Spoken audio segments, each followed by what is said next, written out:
안녕하십니까?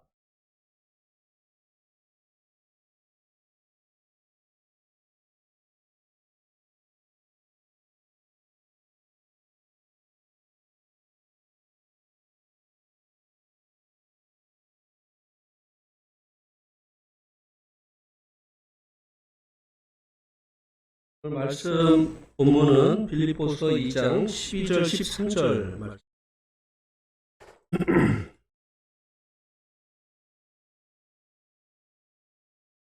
빌립보서 2장 12절 13절.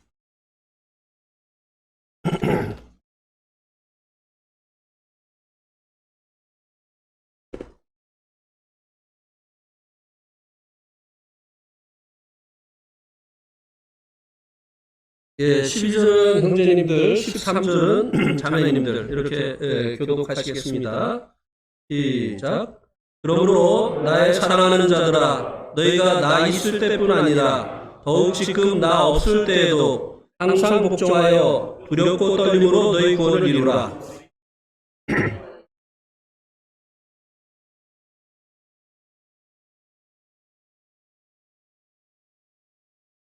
예, 감사합니다.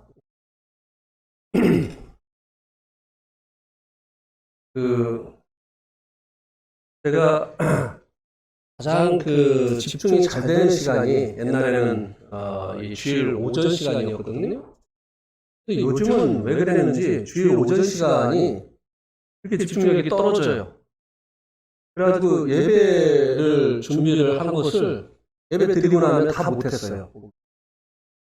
집중이 여기 떨어지니까 기억도 잘 못하고 그리고 또 말씀 전할 때도 이 말이 잘 안 이어질 때가 있고 그렇습니다.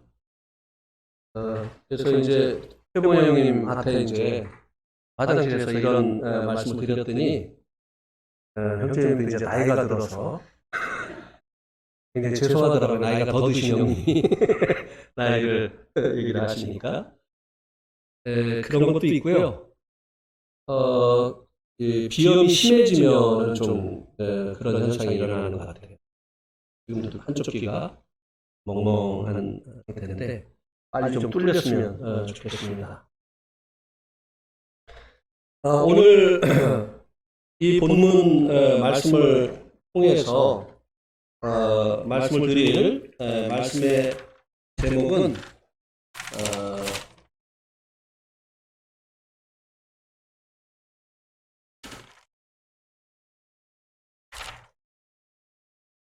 현재 시제의 구원입니다. 성경은 이 동일한 구원을 세 가지의 시제로 말씀해 주고 있습니다.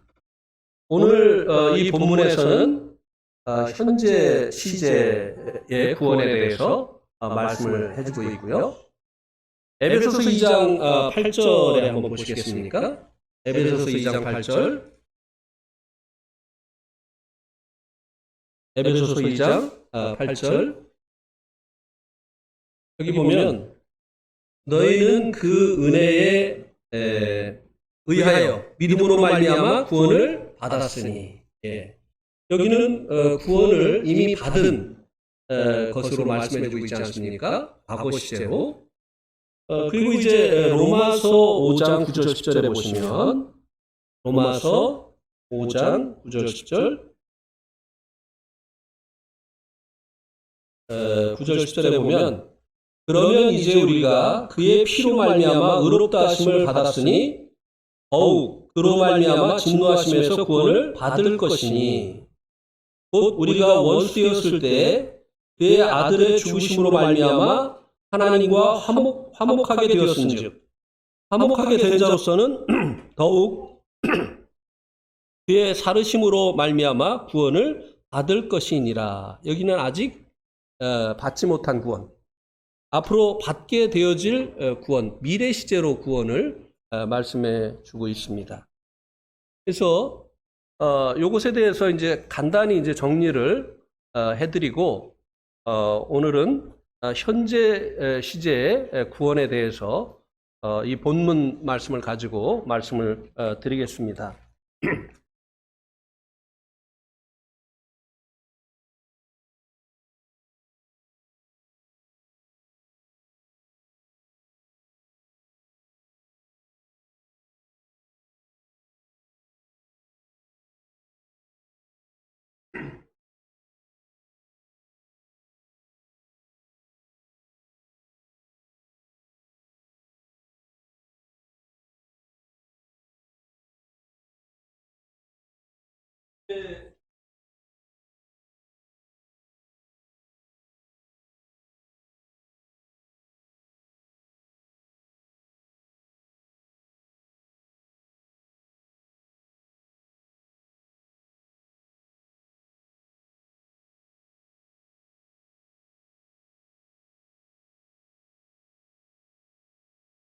이 과거 시제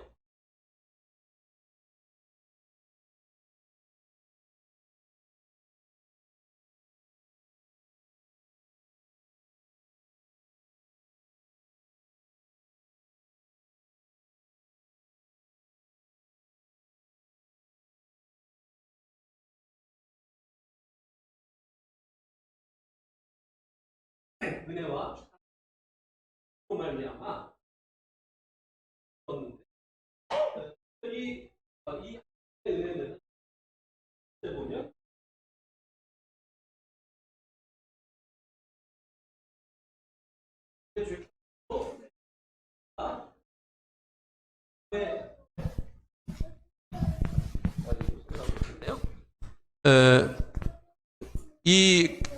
여기에서 말씀해 주고 있는 하나님의 은혜는 구체적으로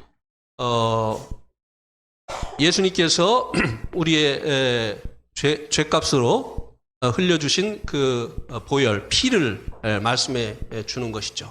예. 그 다음에 이제 구원의 의미, 이 얻은 바 되어진 구원은 구체적으로 무엇을 말하느냐? 그것은 의롭다함을 얻은 것, 칭의. 그 다음에 영생을, 살리심을 얻은 것, 영생을 얻은 것을 의미를 합니다. 그 다음에 이제 구원의 성격. 이 받은 바 구원은 어떤 성격을 가지고 있느냐? 죄들로의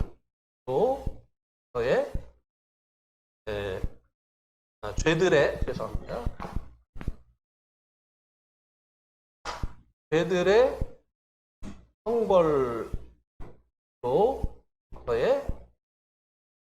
구원.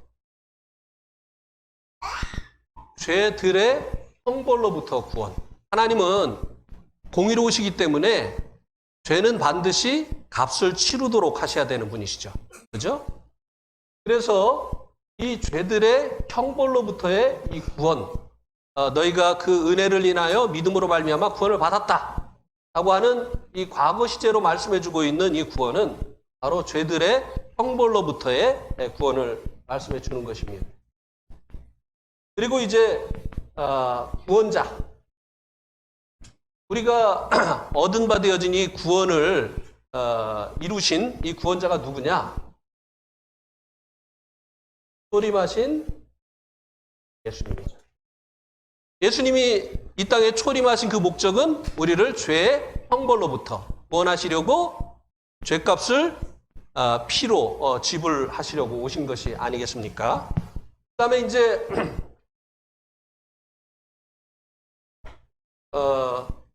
미래를 먼저 말씀드리겠습니다. 오늘 이제 현재에 대해서 이야기를 해야 되니까 미래에 얻게 되어질 구원, 이 구원은 우리가 아직 받지 못했어요. 이 미래에 얻게 되어질 이 구원은 성경 구절은 로마서 5장 9절하고 10절입니다. 그 다음에 이 미래의 구원을 받는 방법, 이 과거의 구원은 하나님의 은혜와 그리고 예수님을 믿는 믿음으로 인해서 받았는데 미래에 얻을 이 구원은 어떤 방법으로 받느냐? 예, 아무것도 안 해도 됩니다. 아무것도 안 해도 과거에 얻은 이 구원을 얻은 사람들은 미래의 구원을 얻게 되어지는 것입니다. 죄사함 받고 예수님의 피로 의롭다함을 얻고 그리고 하나님과 화목제물 되어진 예수님으로 인해서 하나님과 연합되어진 사람들. 이 사람들은 이제 미래에 얻게 되어질 그 구원을 얻게 됩니다.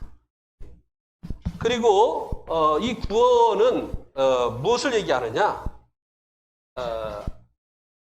이 미래에 얻게 되어질 구원은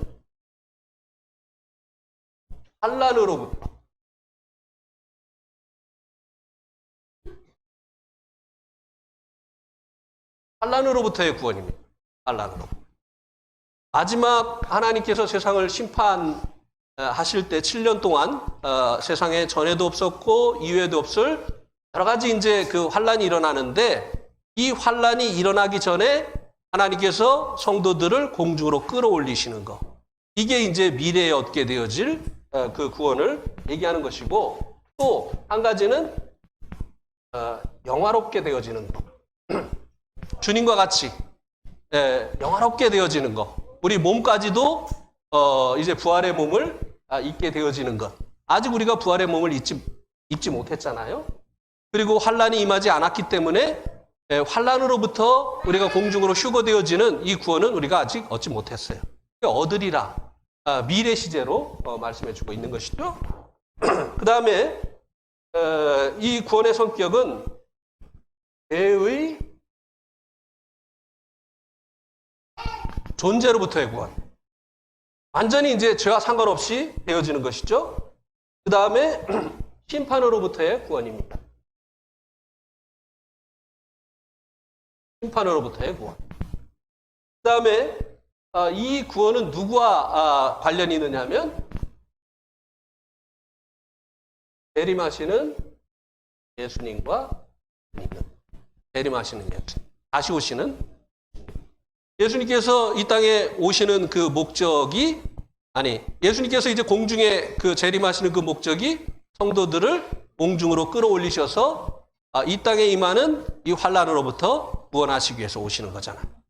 그래서 이 미래에 얻을 구원은 이제 재림하시는 예수님과 관련이 있습니다.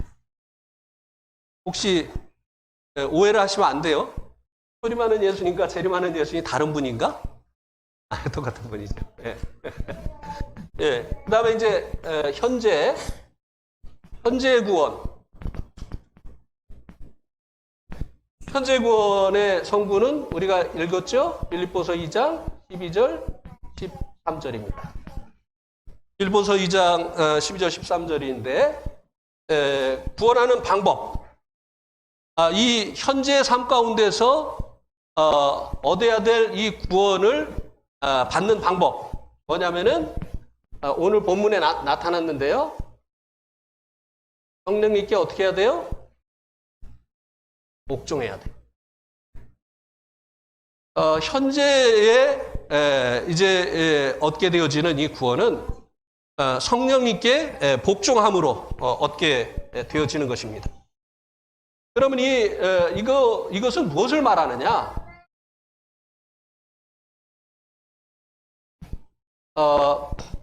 현재의 매일의 삶 가운데서 이루어야 될 구원이 뭐냐? 성화예요.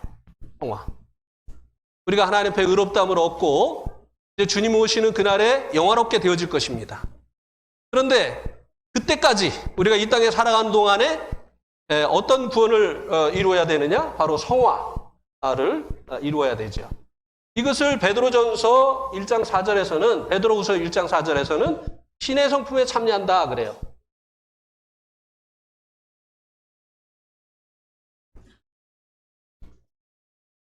예, 신의 성품에 참여. 로마서 8장 29절에서는 아들의 형상을 본받는다. 이렇게 말씀해 주고 있습니다. 우리가 예수님을 닮아가는 것. 우리의 속사람이.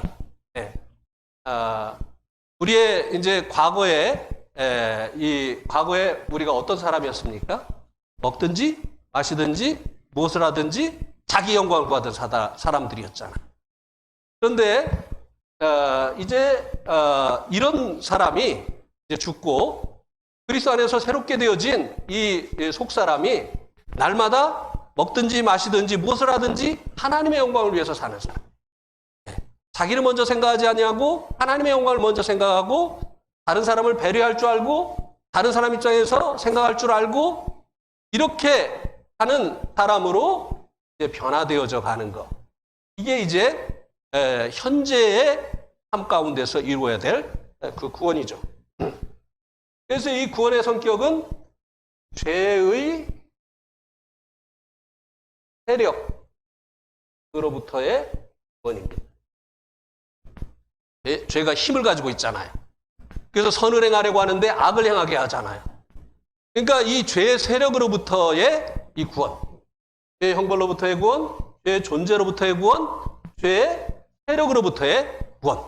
그 다음에 이 구원을 이루시는 분은 누구실까요? 성령님. 네, 성령. 자, 요거 이렇게 이제 정리를 하시고요. 오늘 현재에 이루어야 될 이 구원에 대해서 말씀을 드리겠습니다. 그 전에요.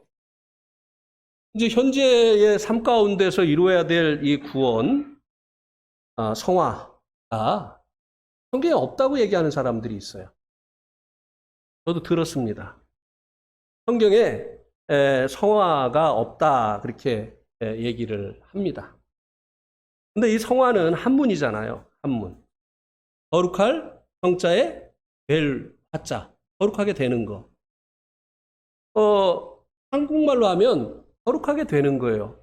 성경에 성도들에게 거룩하게 되라고 하는 이런 말씀이 있습니까? 없습니까? 있어요. 성경에 성화가 없다는 말은 잘못된 말이에요. 한문으로 성화라고 하는 말이 없지. 그것을 풀어서 한글로 얘기한 내가 거룩하니 너희도 거룩하라. 네. 또 요한복음 17장에도 예수님께서 거룩하라고 말씀을 제자들에게 하시지 않았습니까? 이제 부정한 죄인들에게 예수를 믿고 거룩함을 얻으라고 하는 그런 부분이 아니고 이미 예수를 믿고 있는 제자들에게 거룩하라고 말씀을 하셨어요. 또 베드로는 흩어져 있는 성도들에게 내가 거룩하니 너희가 거룩하라. 성도들에게 거룩할 것, 성도들이 성화되어져야 될 것에 대해서 이야기를 해주고 있습니다.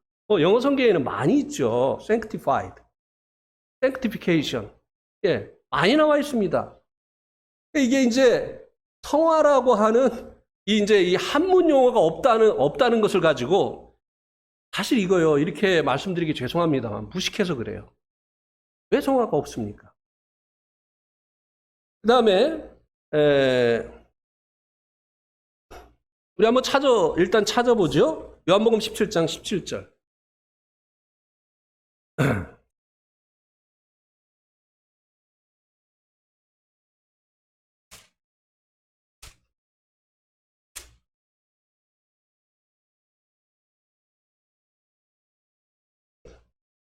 요한복음 17장 17절에 보면 그들을 진리로 거룩하게 하옵소서. 아버지의 말씀은 진리이다. 예수님께서 이 제자들 그리고 이제 이 성도들의 거룩하게 되는 일을 위해서 기도를 하셨습니다. 주님의 기도 제목 중에 하나였어요. 성도들의 이 성화는 주님의 기도 제목이었다고 하는 것입니다. 또 베드로전서 1장 16절. 베드로전서 1장 16절에 보면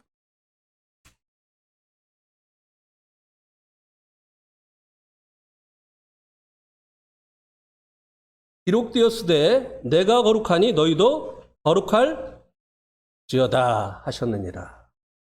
이거는 이제 흩어져 있는 성도들에게 베드로가 이 서신을 기록해서 말씀해주고 있는 것이죠. 예, 성경에 성화 있습니다. 그런데 왜 없다고 할까요? 성경에 있는 무식해서 성경에 있는 이 성화를 왜 없다고 할까요? 이유가 있습니다. 로마서 8장 30절에 보면 소위 구원의 서정이라고 하는 구원의 그 순서들이 나옵니다. 한번 로마서 8장 30절 말씀을 보시기 바랍니다.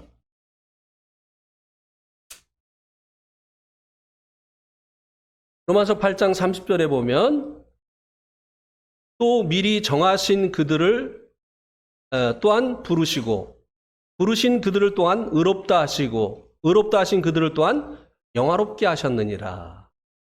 자, 하나님께서 예정하셨죠. 우리를 구원하시려고 하나님께서 창세 전에 아들 예수 그리스도 안에서 예정하셨습니다. 여기 정하셨다는 말이 예정이죠. 그죠? 그리고 예정하시고 때가 되어지니까 그 사람을 부르셨습니다. 그죠? 소명. 네, 부르셨어요. 근데 부르신 그들을 어떻게 했다고요? 의롭게 하셨다. 칭의. 하나님께서 부르신 그들을 그들이 이제 믿을 때 하나님께서 이제 그들을 의롭게 하셨죠. 칭의예요. 자, 칭의 다음에 뭐가 나옵니까? 의롭다 하신 그들을 또한 영화롭게 하셨느니라. 영화가 나와요. 성화가 없잖아요. 그러니까 이 구원의 서정에 성경에서 말씀해주고 있는 이 구원의 순서에 없지 않느냐, 성화가. 왜 성화라는 것을 만들어냈느냐. 칭의도 있고 영화도 있는데 너희들이 그 사이에 있다고 하는 이 성화가 없지 않느냐. 이 성화는 만들어낸 것이다. 요 구절 때문에 성화가 없다고 하는 그런 주장을 하고 있는 것입니다. 그러면 정말 성화가 없을까요? 아니에요.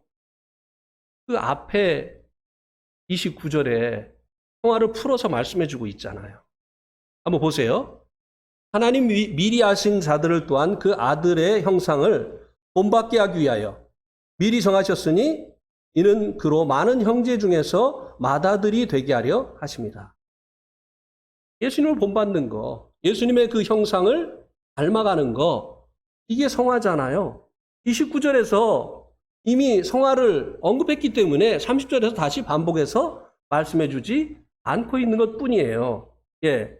그래서 이 구원의 서정에 이 성화가 없기 때문에 성화가 없다라고 주장하는 사람들은 앞에 구절이 무엇을 말씀하고 있는지 이해를 하지 못했기 때문이에요. 특별히 킹제임스 성경에는요, 이 부분이 헷갈리게 번역이 됐습니다. 그래서 오늘도 제가 이제 킹제임스 성경을 가지고 왔는데요.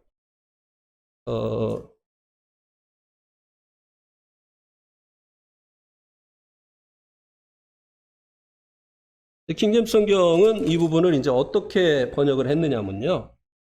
그분께서는 자신이 미리 아신 자들을 또한 예정하사 자신의 아들의 형상과 같은 모습이 되게 하셨나니, 완료형으로 얘기하고 있어요.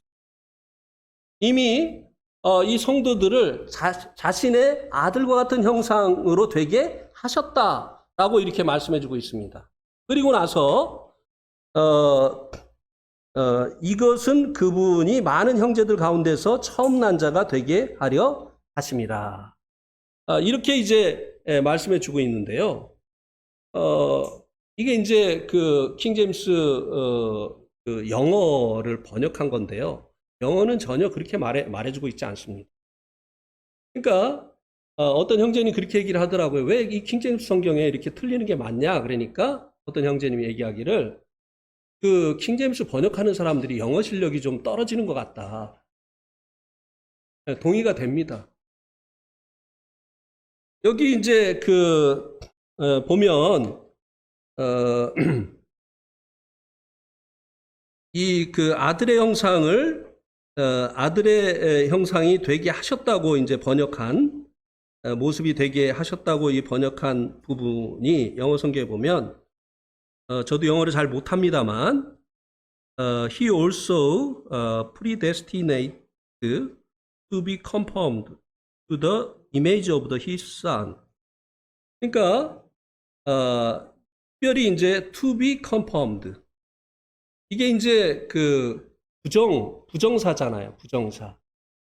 부정사. 근데 이제 이 이거, 대학교 시험 보는 학생들 열심히 들어요. 이거 나올지도 몰라. 이 부정사라고 하는 것은 특별한 품사도 없는 거예요. 그리고 시제도 없는 거예요. 그래서 안일 불자에다가 정할 정자, 이것을 이제 사용하는 거예요. 그런데 여기는 이 to be confirmed, 이것을 어떻게 번역을 했습니까? 이미 되어진 완료 시제로 얘기했어요. 그러니까 이거는 기초적인 이 문법에도 맞지 않는 번역입니다. 그러니까 오히려 아들의 형상을 본받게 하는 것.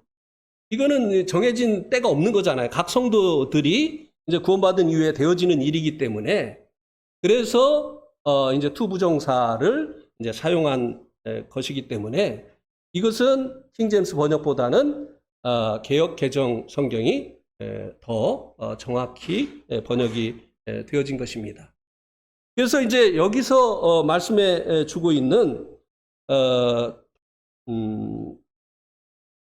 것은 이제 이 성화, 곧 그 아들의 형상을 본받는 것에 대해서 말씀해 주고 있는 것이고, 이미 29절에서 이렇게 성화에 대해서 말씀을 해 주었기 때문에 30절에서 그것을 다시 반복해서 말씀을 해 주지 않고 있는 것이라고 하는 것입니다. 그 다음에 이제 성경이 이 성화를 무엇이라고 표현을 해주고 있는가 하면요. 우리가 방금 본 로마서 8장 29절에 보면 아들의 형상을 본받는 것이다 하고 말씀해주고 있습니다. 자, 우리가 신분상으로는 아들과 같이 되어졌죠. 그러나 우리의 형상이, 우리의 속사람의 형상이 아들과 같이 되어지는 데는 계속 되어지는 성령의 인도하심을 따라서 살아야 되는 것이죠. 이건 과정이에요. 네. 진행되어지는 이 과정이라고 하는 것입니다. 우리의 신분이 단번에 하나님의 그 아들이 되어졌기 때문에 예수님은 맏아들이 되셨죠. 그러나 우리의 이 속사람이 예수님을 닮아가는 거, 이것은 우리의 구원받은 이후에 주님을 만나는 그날까지 계속 되어져야 되는 진행형이라고 하는 것입니다. 예. 그래서 아들의 형상을 본받는 것을 이제 성화라고 말씀을 해주고 있는데요. 우리 한번 사도행전 성화가 이제 그 삶 속에서 되어져서 인생의 마지막에 주님의 그 모습을 닮아 있는 모습을 보여준 스데반의 모습을 한번 보겠습니다.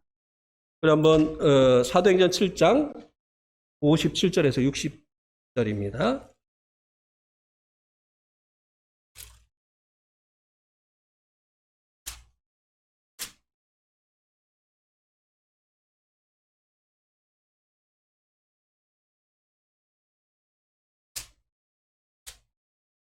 우리가 잘 알고 있는 구절인데요. 그들이 큰 소리를 지르며 귀를 막고 일제히 그에게 달려들어 성 밖에 내치고 돌로 칠세 증인들이 옷을 벗어 사울이라 하는 청년의 발 앞에 두니라. 그들이 돌로 스데반을 치니 스데반이 부르짖어 이르되 주 예수여 내 영혼을 받으시옵소서 하고 무릎을 꿇고 크게 불러 이르되 주여 이 죄를 그들에게 돌리지 마옵소서, 이 말을 하고 자니라. 지금 이 스데반이 마지막으로 한 말은 누가 한 말을 생각나게 해주고 있죠?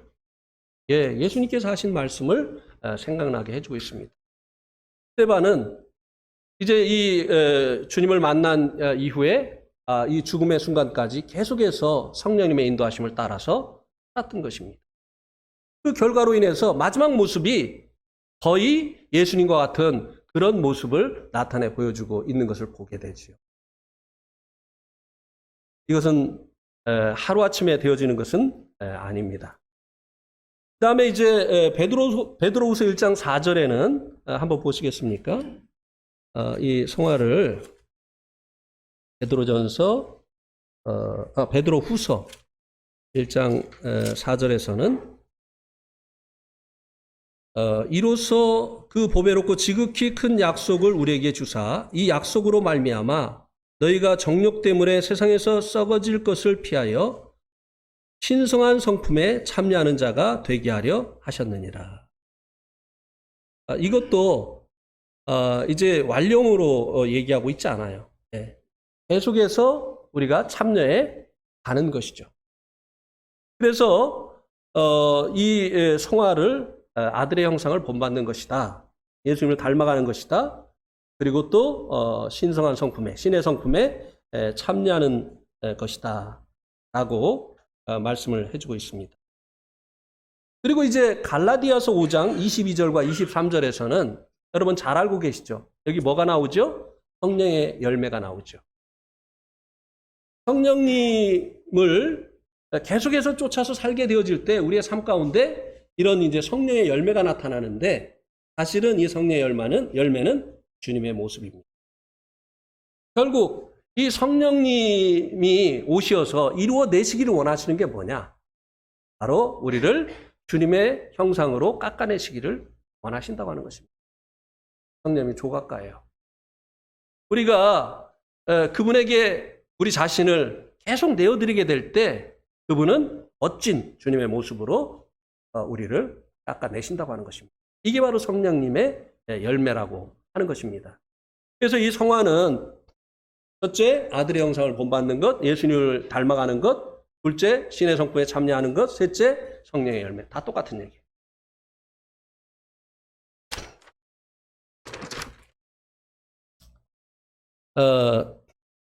자, 이 본문으로 돌아오셔서 성화를 이루는 그 방법을 아까 저기에서 간단하게 말씀을 드렸습니다만, 여기 본문 말씀 빌립보서 2장 12절 말씀에 보니까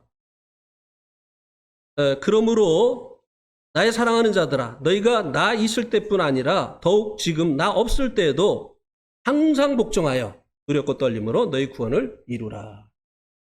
자, 성화를 이루는 방법은 항상 복종하고 그리고 두렵고 떠는 것입니다.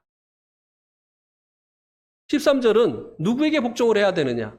누구를 우리가 이렇게 두렵고 떨면서 경외해야 되느냐? 그 대상을 말씀해주고 있죠. 13절에 보면 너희 안에서 행하시는 이는 하나님이시니, 우리 안에서 일하시는 분, 우리 안에서 행하시는 이분이 바로 삼위일체 하나님 중에 성령님이시잖아요.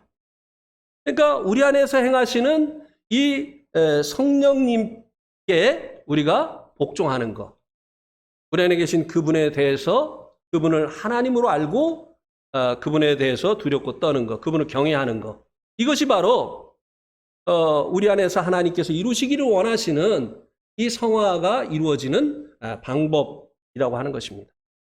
그런데 이제 그 전에요, 요 말씀을 보면서 제가 이제 떠오른 것들이 있었기 때문에 좀 이것을 말씀을 드리고 더 구체적으로 말씀을 드리겠습니다. 12절 그 앞부분에 보면 그러므로 나의 사랑하는 자들아, 너희가 나 있을 때뿐 아니라 더욱 지금 나 없을 때에도, 항상 나 없을 때에도. 자, 이 성도들이나 자신을 지켜보고 있는 인도자들이 있을 때하고 없을 때하고 같습니까? 다릅니까? 같아요. 예, 아멘. 그게 정상이에요. 사도 바울이 말한 것처럼 내가 있을 때나 없을 때나 이제 똑같아야 되는 것이죠. 그죠? 근데 실상은 그렇지가 않은 경우가 많아요. 성도들이 보고 있을 때, 또 인도자들이 자신을 보고 있을 때 말과 행동, 생각하는 거와, 그리고 성도들이 보고 있지 않을 때, 특별히 인도자가 보고 있지 않을 때 다른 경우가 많습니다. 또 한 가지를 생각하게 됐어요. 뭐냐면은 아이들이 부모의 손에 이끌려서 교회를 다닐 때는 교회를 잘 나와요. 그리고 아이들이 참 착해 보여요. 그런데 이제 대학교를 간다든지 혹은 또 취업을 해서 부모의 그 품을 떠나게 되어지면 그때부터 다른 모습이 나타납니다. 교회 안 와요. 교회 갈 시간에 잠자고 있습니다. 일어나지 않아요. 성경 안 봐요. 왜 이런 현상이 일어날까요? 그들의 부모의 잘못이라고 저는. 사도 바울처럼 너희가 나 있을 때뿐만 아니라 나 없을 때에도 이걸 가르쳤어야 되는 거예요. 부모의 신앙으로 신앙생활을 하는 자녀들이 많이 있습니다. 그래서 부모의 품을 떠나면 아무것도 없는 거예요. 부모가 없을 때에 어떻게 신앙생활을 해야 되는지 가르쳐줘야 되는데 그냥 부모의 믿음으로 그들이 신앙생활을 했었던 것이에요. 가자, 일어나, 말씀 봐야지. 응? 이래가지고 부모에 의해서 뭐 성경도 암송하고 주일학교도 참석하고 뭐 이렇게 했었던 거예요. 근데 그 부모의 간섭이 없어요? 나 없을 때 하라고 한 이것을 부모가 그 자녀에게 가르치지 않은 거예요. 나 없을 때에도 자신 안에 계신 그 성령님에 대해서 복종하고 그리고 그분을 경외하는 것을 가르쳤더라면 부모가 있든지 없든지 그분은 항상 우리와 함께 하시니까 그분에게 복종하고 그리고 그분을 경외하는 이런 삶을 살지 않겠느냐고 하는 것이죠. 그렇죠? 그 아이들이 부모 품을 떠났을 때 어떤 모습을 보이느냐? 부모와 함께 있을 때와 똑같은 모습을 보이느냐? 다른 모습을 보이느냐? 이것은 부모가 없을 때 어떻게 해야 되는가를 가르쳤느냐, 안 가르쳤느냐를 보여주는 것입니다. 지금 형제 자매님들 이거 가르치고 계십니까? 부모가 함께하지 않을 때 어떻게 해야 되는지, 신앙생활을 어떻게 해야 되는 것인지 가르치고 계십니까? 가르치지 않으면 부모의 품을 떠나면 주님으로부터도 여러분의 자녀가 떠나게 되어질 것입니다. 이것은 불보듯 뻔한 일이에요.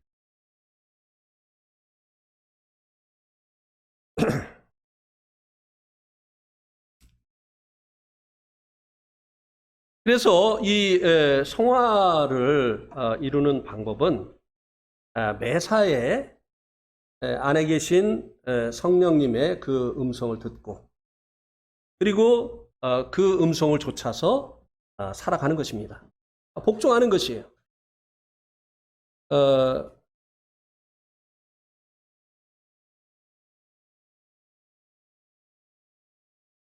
그런데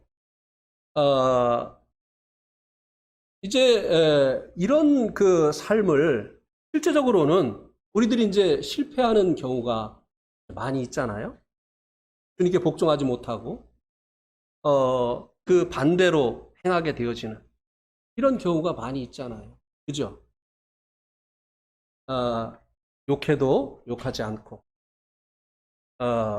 고난을 당해도 위협지 않고 내가 복수하는 것이 아니라 공의로 심판하시는 하나님께 맡기고 이렇게 해야 되는데 조그만 하나게 나면 화내고 애로 갚아주려고 뭐 이렇게 하는 실패하는 이런 경우가 우리들이 많이 있잖아요.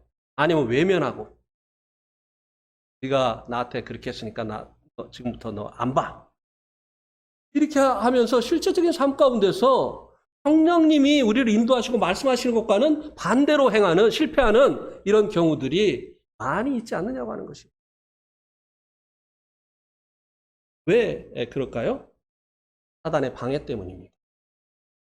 사단은 우리가 이제 성령님을 쫓아서 살아감으로 인해서 그분에게 복종함으로 인해서 우리가 이제 점점 성장하게 되어지고 주님을 닮아가게 되어지고 그래서 이 주님을 볼 수 없는 이 세상에 주님을 보여주는 빛이 되어지고 이 부패한 세상에서 이제 소금의 역할을 하는 자들이 되어지는 것을 사단이 원치 않는 것이에요.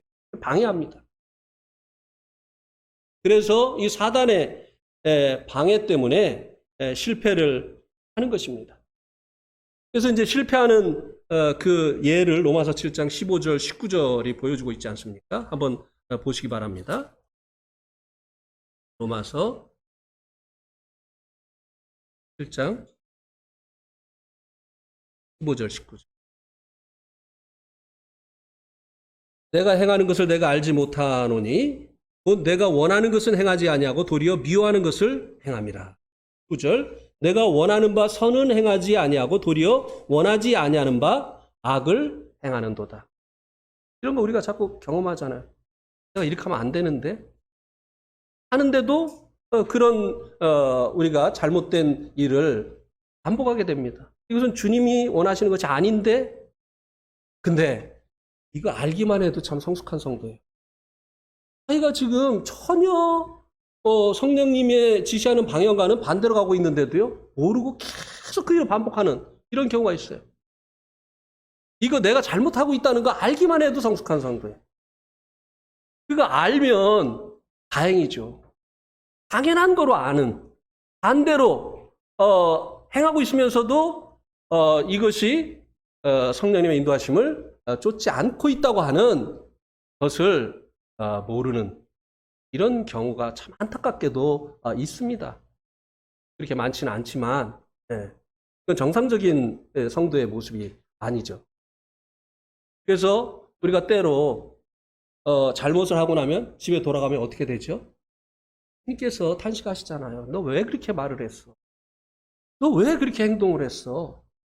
내가 그렇게 사는 삶으로부터 너를 구원해서 이제는 다른 삶을 살라고, 새로운 삶을 살라고 한 것인데, 그러면 어떻게 합니까? 전화를 한다든지 우리 한번 만납시다. 내가 그때 정말 주님으로 인해서 그렇게 말하지 않았습니다. 화가 나서 그렇게 했습니다. 죄송합니다. 이거 있잖아요, 성도들은. 네. 안에 그 주님이 계시기 때문에 그렇게 하지 않으면 괴로운 것이에요. 네. 이 사단의 이 방해가 있기 때문에 우리들이 실패를 하게 되어진다고 하는 것입니다.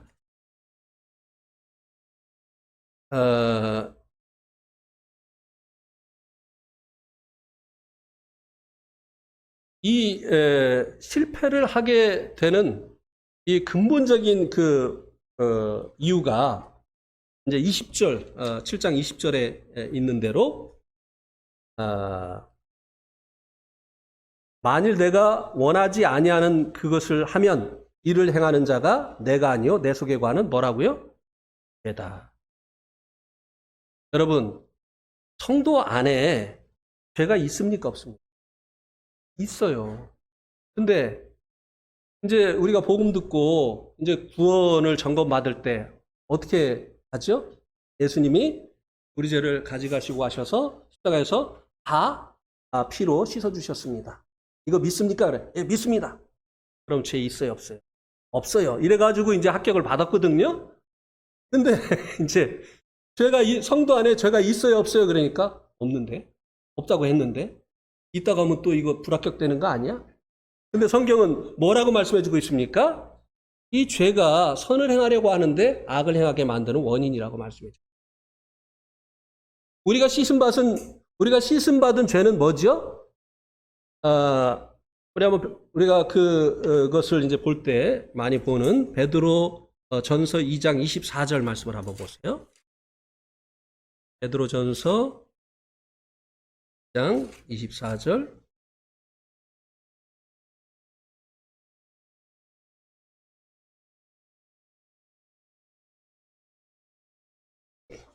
여기 보면 신이 나무에 달려 그 몸으로 우리의 죄를 담당하셨으니. 근데 이제 킹제임스 성경에 보면 뭐라고 돼 있죠? 우리의 죄들을 담당하셨으니. 자, 이 죄들은 뭡니까? 우리가 거짓말도 하고 또 음탕한 생각을 품기도 하고 또 다투기도 하고 또 여러 가지 죄들을 짓잖아요. 그죠? 우리가 범한 죄는요, 복수예요. 그죠? 그러니까 예수님께서 그 피로 씻어주신 이 죄는 뭐냐? 우리가 지은 죄들이에요. 아멘? 네. 그래서, 영어 성경에는 정확히 구분을 해주고 있어요.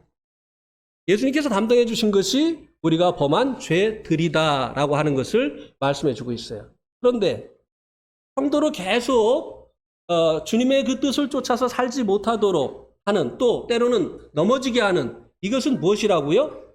죄, 단수. 이것은 우리가 아직 벗지 못한 이 육신 속에 있습니다. 아담으로부터 물려받은 이 본성 속에 하나님께 대해서 저항하고 하나님께 대해서 불순종하고, 그리고 이제 하나님의 그 대리자들을 하나님과 똑같이 이제 원수시하는 이런 이 죄가 육신 속에 있다고 하는 것입니다.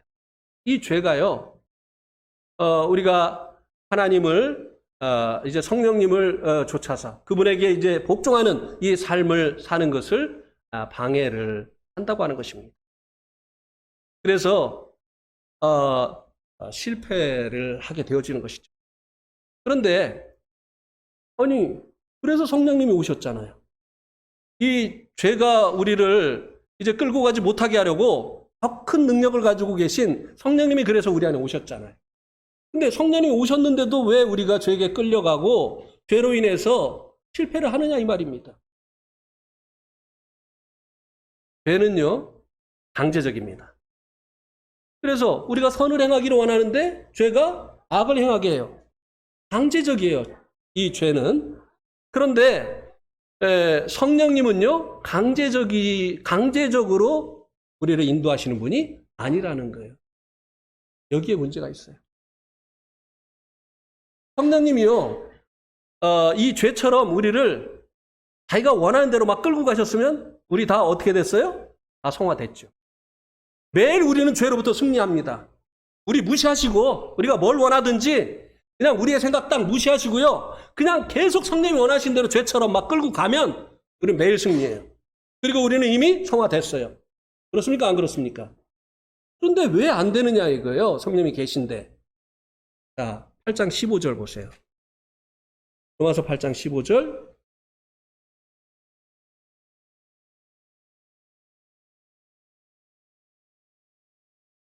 여기 보면 너희는 다시 무수하는 종의 영을 받지 아니하고 양자의 영을 받았으므로 우리가 아빠 아버지라 부르짖느니라.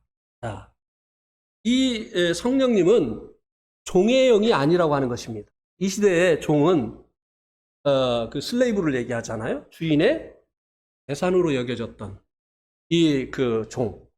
그들에게는 자유가 없습니다. 선택권이 없어요. 자기가 뭐 먹고 싶은 거 있다고 해서 그거 주는 거 아니에요. 그냥 주인이 주는 거 먹어야 돼요. 자기가 쉬고 싶다고 해서 쉴 수 있는 거 아니에요. 주인이 밤낮 없이 일하라고 해도 해야 되는 게 이때의 종이에요. 그러니까 이 성령님은 이렇게 우리의 의사와 우리의 자유의지와 상관없이 그냥 강제로 막 인도하시는 그런 분이 아니라는 것입니다. 그래서 성령의 소욕을 어떻게 하라고요? 조치라고 말씀해 주고 있는 거예요. 성령님이 우리를 인도하실 때 복종하라고 하는 거예요. 근데 우리가 복종을 안 할 수 있는 거예요. 그러면 죄는 우리가 싫어도 끌고 가버리는데 성령님은 우리가 복종하지 않으려고 하면요, 그냥 서 계신 거예요. 이끌어 가시지 않습니다. 그러니까 변하지 않는 거예요. 성령 인도를 안 하셔서 안 변하는 게 아니라 우리가 성령 인도하심을 따라가지 않기 때문에 우리가 변하지 않는 것이고 우리가 주님을 닮아가지 않는 것이라고 하는 것입니다. 자, 우리 저도 이제 그런 일로 이제 넘어졌던 적이 있는데, 우리 젊은 이제 그 형제 자매님들 게임이라든지 컴퓨터 게임이라든지 야동, 요즘은 나이 드신 분들도 이런 게 문제가 되는 분들이 있더라고요. 이 컴퓨터 게임, 이 야동은 나이를 안 가리나 봐요. 요런 걸로 이제 우리가 이제 넘어지는데요. 자, 보세요. 자, 내가 원치 않는데 막 보다 보면은 이 광고가 뜰 때가 있죠. 야한 동영상 뭐 광고 이런 거 이제 뜰 때가 있잖아요. 그냥 모르는 것 같은 얼굴 하지 마세요.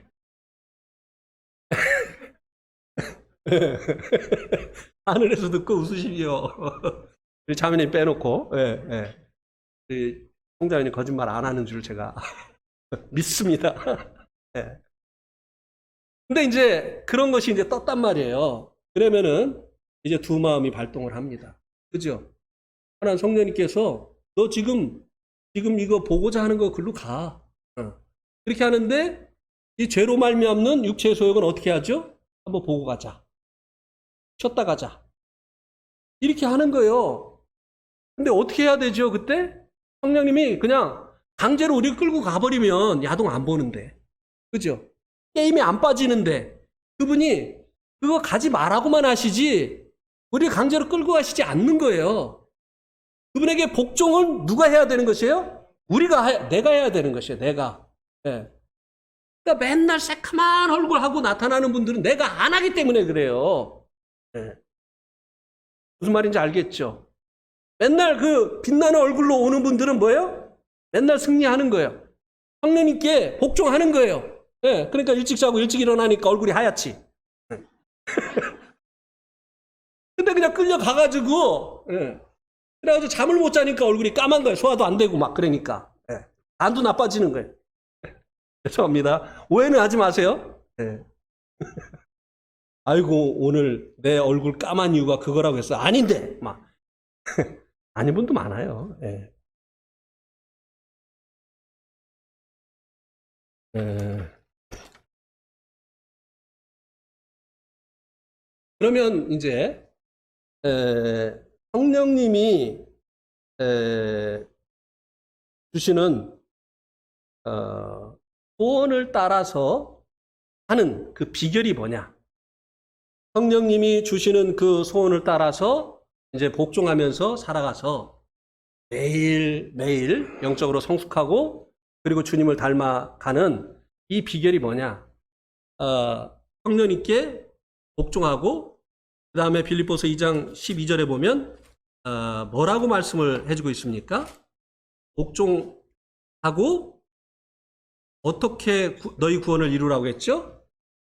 네, 두렵고 떨림으로. 누구를 이렇게 두려워하고 떨어야 된다는 것이에요? 성령님을. 하나님을 두려워하지 않기 때문에 거짓말하는 거예요. 그렇습니까? 안 그렇습니까? 사람만 보고 있는 거예요, 지금. 사람은 거짓말하면 속아 넘어가잖아요. 하나님을 두려워하지 않기 때문에 거짓말하는 것이에요. 그리고 또 외식하는 것이에요. 네.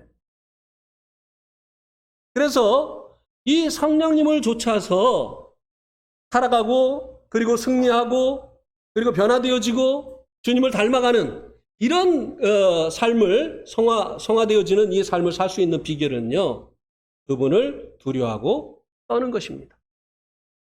주님이 우리를 사랑했다는 것을 빙자해 가지고요, 하나님에 대해서 너무 오만방자한 이런 경향이 이 복음을 아는 사람들에게 있어요. 하나님을 전혀 두려워하지 않아요. 예배드리는데 왔다 갔다 하는 거, 이것도 하나님에 대한 경외심이 없어서. 아니 높은 사람 앞에 갔는데 막 그냥 왔다 갔다 해요? 거기에 그 어떤 일정이 끝날 때까지 막 왔다 갔다 합니까? 안 하거든요. 높은 사람이 불렀는데 늦게 와요? 안 그렇게 하잖아요. 왜 그러느냐? 그럼 우리가 왜 그렇게 그 반대로 행하느냐? 하나님에 대한 경외심이 없기. 왜? 보이지 않으니까. 하나님은 믿음으로만 볼 수 있거든요. 지금 믿음의 눈이 흐려져 있어가지고, 세상의 눈이 밝아지고 영적인 눈이 흐려져가지고 하나님 안 보이니까 그렇게 행하는 거예요. 믿음으로 주님을 바라보고 예배를 드린다면 예배 시간에 경건할 수밖에 없죠. 그래서 이 성령님에게 복종하는 이 비결은요, 우리와 함께 하시는 그 하나님을 두려워하고 그분에 대해서 떠는 것입니다. 그분을 경외하는 거예요. 사도행전 5장 4절에 보면 아나니아가 소유를 팔아서 얼마를 감추고 전부를 바치는 것처럼 했습니다. 그죠? 왜 그랬대요? 아니, 자기가 바칠 수 있을 만큼, 믿음의 분량만큼 바치면 되지. 일부만 바치면서 왜 전부 바치는 식을 했죠? 왜 그랬을까요? 바나바가 바치고 교회에서 인도자의 그 반열에 서는 걸 봤고, 자기도 바치고 교회 인도자가 되고 싶은 이런 욕심이 있었던 거예요. 그런데 일부만 바쳤다고 하면 자리가 적어지겠잖아요. 그러니까 일부를 바치고 전부 바친 것처럼 속였던 것이에요. 그 원인이 무엇일까요? 하나님 안 바라봤던 거예요. 베드로가 하나님을 속였다고 했어요. 네가 사람을 속이는 것이 아니라 하나님을 속였다. 하나님을 경외하지 않기 때문에 아나니아 삽비라가 이렇게 사람들을 속이는 이런 행동을 했던 것이고, 결국은 하나님의 징계를 받아서 죽음을 당하게 됐던 것입니다. 근데 이거는 이제 이 이야기와 상관이 없는 건데요. 아나니아 삽비라가 천국 갔을까요? 지옥 갔을까요? 네? 어디 갔을까요? 천국 갔죠. 그죠? 네. 아들이 아니면 징계 안 하죠. 네. 그 사람들은 지옥 가서 자기 그 죄에 대한 벌 받을 건데, 아나니아 삽비라는 성도였어요. 그래서 하나님을 경외하지 않는 것에 대해서 이런 것에 대해서 하나님께서 다루지 않으면 이게 이제 누룩처럼 번지거든요. 하나님의 교회가 성결해야 되는데 교회의 성도들이 하나님을 두려워하지 않고 함부로 이제 범죄를 하게 되어지면 하나님께서 다루시는 것이에요. 하나님 정말 두려운 분이에요. 경외해야 됩니다. 그 모임의 분위기가 경건하냐 안 하냐는 그 성도들이 얼마나 믿음의 눈으로 하나님을 바라보고 있느냐 아니냐와 연관되어 있다고 하는 것입니다. 그리고요, 하나님을 두려워하는 사람은요, 사람을 두려워하지 않습니다. 그렇습니까? 하나님 두려워하는 사람은요, 사람 두려워하지 않아요. 그가 얼마나 큰 사람이든지, 그 사람이 얼마나 유명한 사람이든지, 그 사람이 얼마나 가진 사람이든지요, 하나님 경외하는 사람은요, 사람 앞에 굽실거리지 않아요. 사람을 두려워하는 것은요, 그가 하나님을 보지 못하기 때문이에요. 다시 바꿔 말하면, 하나님을 경외하지 않기 때문에 사람을 두려워하는 것이라고 하는 것입니다. 우리 한번 사무엘상 17장 45절을 한번 보시기 바랍니다.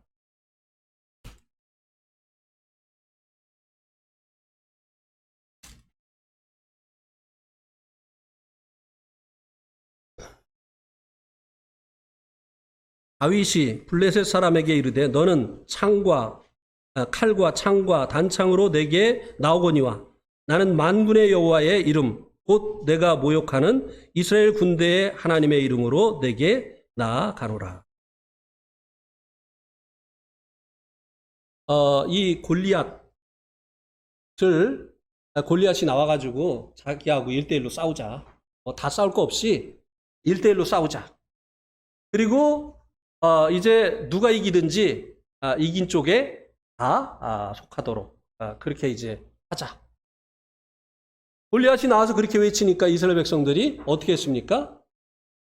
두려워 떨고 간담이 녹았다고 했죠. 그리고 어떻게 했어요? 도망까지 갔어요. 막. 너무나 무서워가지고. 왜 이스라엘 백성들이 이렇게 했죠? 골리앗이 너무 커서? 아니에요. 하나님 안 바라보고 자신들과 함께 하시는 그 하나님을 바라보지 않은 것입니다. 다윗은 골리앗이 이렇게 골리앗 키가 얼마 정도 6규빗 한 뼘이라고 했어요. 한번 누가 정확히 계산을 해보시겠어요? 44.4cm 곱하기 6 하면은 얼마 나오죠? 한번 네? 2m 70 거기다 한 뼘 네? 266.4 한 뼘까지 더하면 290 뭐 거의 3m에 육박하네요. 네. 제가요 옛날에 서울 MBC 정동, MBC 방송이 정동에 있을 때, 그때 이제 한참 이제 까불고 다닐 때인데, 그 농구를 보러 갔다가, 그 화장실에서 몰래 담배를 피고, 근데 그 화장실 문 위로 어떤 사람이 이렇게 하고 쳐다보고 있는 거예요. 기절할 뻔했어요. 구광식이라고 여러분 혹시 기억하십니까? 연세 드신 분들? 2m 뭐 20 몇인가 되는 그 농구 선수 있잖아. 2m 20 몇이 되니까 그 문 위로 이렇게 하고 쳐다보고 있더라고요. 기절할 뻔했어요. 이스라엘 사람들 마음 조금 이해가 됐어요. 3m에 육박하는 사람이 막 엄청난 막 그 장비를 가지고 와서 자기하고 싸우자고 하니 얼마나 두려웠겠어요. 그러나 다윗은 두려워하지 않았어요. 다윗은 조그만 소년이었습니다. 그런데도 다윗은 두려워하지 않았습니다. 그리고 그에게 담대히 나아가서 그를 쓰러뜨렸습니다. 어떻게 이런 차이가 났을까요? 다윗은 하나님을 두려워하는 자였습니다. 하나님을 경외하는 자였어요.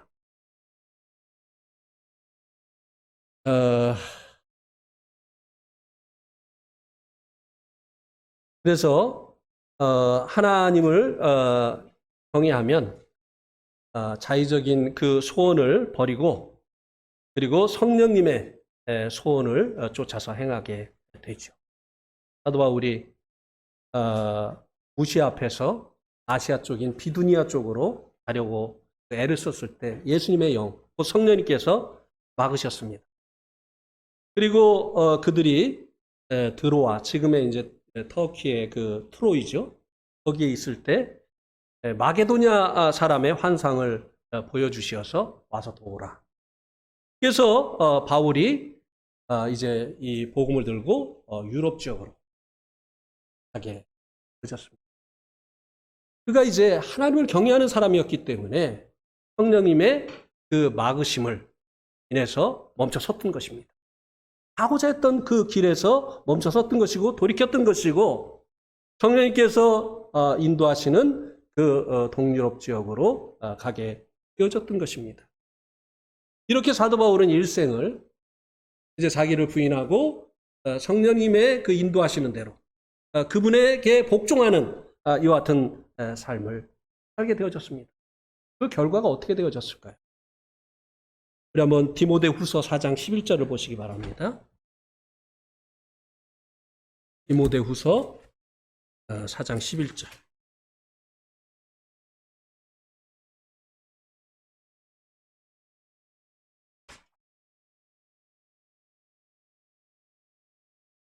한번 같이 읽겠습니다. 시작. 누가만 나와 함께 있느니라.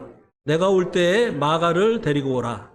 그가 나의 일에 유익하니라. 자, 이 디모데후서는 사도 바울이 인생의 가장 말년에 쓴 성경입니다. 그래서 이제 유언과 같은 말씀이라고도 볼 수가 있죠. 그런데 사도 바울이 여기 보니까 마가를 데리고 오라고 했어요. 그가 나의 일에 유익하다고 했습니다. 이 마가가 이 바울과 바나바가 싸우게 하는 원인 제공을 한 사람이죠. 그죠? 13장에 보면 15장인가요? 네, 사도행전 15장에 보면 심히 다퉜다고 했습니다. 심히 다툰 게 어떻게 다툰 건지 모르겠어요. 하여튼 보통은 아니었던 것 같아요. 네. 전에 볼 수 없던 그런 모습을 보여줬어요. 누구 때문에? 마가 때문에. 따라오다가 이제 중간에 이제 돌아가가지고 더해져도 참 힘든 것이 선교인데 선교하다가 힘들다고 이제 돌아가 버렸어요. 동역자인 이 마가가 힘을 쫙 뺀 거죠. 근데 그 사람을 또 데리고 가자고 하니까 바울이 안 된다고 한 거예요. 근데 바나바는 데리고 가자고 한 거예요. 그래가지고 하다 안 되니까 이제 싸웠어요. 근데 싸웠는데 이 싸움이 막 그냥 불이 붙은 거죠. 네. 이런 마가를 이 마지막에 어떻게 해요? 자기에게 데리고 오라고 해요. 그리고 그가 나에게 어떻게 하다고요? 유익하다고 했어요. 주님의 모습이 보이지 않습니까? 주님은 3번 부인한 이 베드로를 넌 이제 끝났다. 네가 어떻게 그럴 수가 있냐? 한 번도 아니고 3번씩이나. 3번 주님을 부인한 이 베드로를 주님께서 회복시키셨습니다. 우리는 이 바울의 말년의 모습 속에서 이 주님의 모습을 볼 수 있게 되어집니다. 매사에 매일의 삶 가운데서 주님의 뜻을 구하고 인도하시는 그 성령님의 인도하심을 따라서 살아간 결과입니다. 우리도 인생의 말년에 또 주님께서 부르시는 그때 정말 주님을 닮아 있는 이런 모습이 되어지기를 바랍니다. 그러하다고 한다면 매일의 삶 가운데서 주님을 경외하시기 바랍니다. 그리고 그분에게 복종하시는 삶을 살 수 있게 되기를 바랍니다. 오늘 말씀 여기까지